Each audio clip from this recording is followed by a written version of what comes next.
Hello guys, welcome again to my channel. So for today guys, ay share ko sa inyo kung paano linisin ang itong steam iron. Ayan ito guys.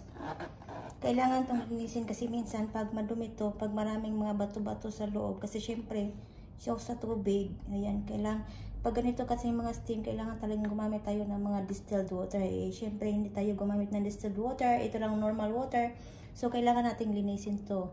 Like once a month, ganon. So, ang ganito lang guys, like for example, dito guys, ayan. Dito i-open tong kasi may makikita natin dito, ayan. Ayan, meron siyang parang mga bato-bato, diba? So, pag marami yung bato-bato, magka-clog dito sa mga, sa mga holes. So, kailangan itong linisan. Ayan. So, ang gagawin lang natin dito guys, huwag tayong gumamit ng mga chemicals. So, tubig lang ilagay natin guys. Ayan. Lagyan na natin ng tubig. Para yan.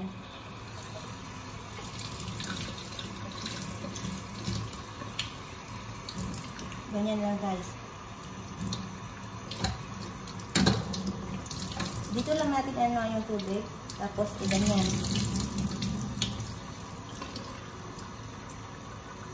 Siyempre ingatan natin yung niya, yung wire.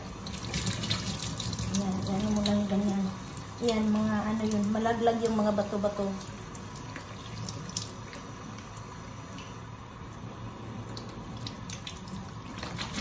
Tapos, i-check natin. Ganito lang ako maglilinis ng guys, ng namin, steam iron. Kasi pag marami na yung bato, parang ang ingay niyang gamitin pag magplancha. Tapos, naiiwan yung mga kunting mga spot doon sa sa damit. Lalo na pag puti yung ginagamit mo o yung itim. Klaro talaga. Ito ba lang ganyan ginagawa ko guys. Once a month ko to ginagamit guys. Ginagamit, I mean, nilinisan. Yan, hanggat maubos na yung pag makita mo dito sa sink, nawala ng itim, I mean yung mga bato-bato, sakan mo na yan, stop mo na yan.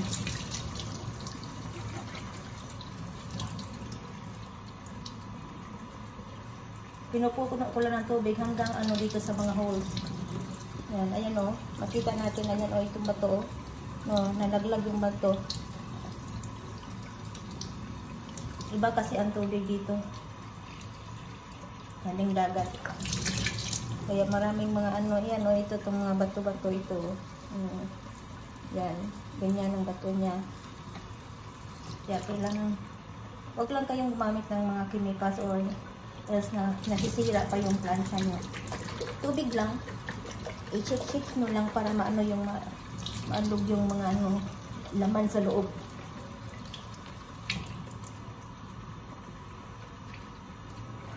So ganyan nila guys. Ayan makita natin ayan ang dumi niya. So ganyan lang guys. Yan, thank you for watching guys. Tapos pagkatapos nito guys, pag mawala na sa tingin nyo wala ng yan nyo guys, ibilad nyo to sa init sa labas para matuyo yung yung pati yung sa loob. Hayaan nyo lang yan, like mga kahit na overnight nyo yan ilagay doon sa labas hanggang hapon, depende sa inyo, basta kayo tagalan nyo ng paglagay sa labas.